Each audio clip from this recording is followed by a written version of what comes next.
সুপ্রিয় দর্শক,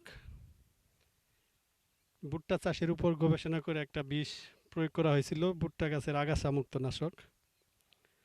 তো আজকে কৃষকের সাথে সরাসরি আমি মাঠ পর্যায়ে এসেছি।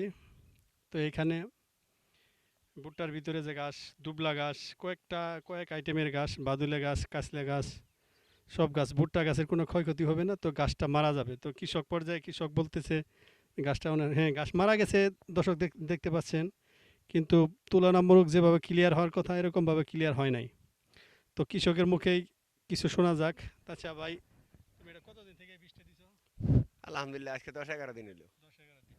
তো গাছটা কি যে পর্যায়ে আছে, এটা কি গাছ আরো বাড়ছে না আস্তে আস্তে নিচ ঘাস নামছে? বাড়ে নাই, গাছ ঘাস বা- কমছে। গাছ কমছে না? ঘাস কমছে আস্তে আস্তে নিচ দিয়ে নিচের যাইতেছে। নিচের পথে। নিচ দিয়ে যাইতেছে। হ্যাঁ তো নিচের পথে দেখে গেতেছে। বোঝা গেছে গাছ অনেকটা না না গেলে গাই শেষ।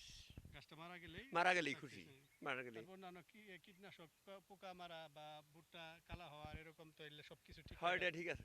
সব ঠিক আছে না? এটা ঠিক আছে, এটা সমস্যা শুধু নেই। আগাছা নাশকের গাছটা একটু গাছটাই লেটে, একটু হ্যাঁ মানে 10 দিন হয়ে গেছে, কিন্তু ওই তুলনামূলকভাবে সম্পূর্ণভাবে মরেই ক্লিয়ার নেই। হইতেছে না। হ্যাঁ তো মরবে যেহেতু দেখা যাচ্ছে যে তোমার মরে তো ভালো। যেহেতু দেখা যাচ্ছে যে সব আস্তে আস্তে মরে হয়ে যাচ্ছে আচ্ছা আর কি। মরলেই ভালো। তো সুপ্রিয় দর্শক, কৃষকের মুখে শুনলাম, তারপরে বাকিটুকু আরও আমরা আরও 2 দিন অপেক্ষা করব, দিয়ে গাছটা কীরকম মারা যায়।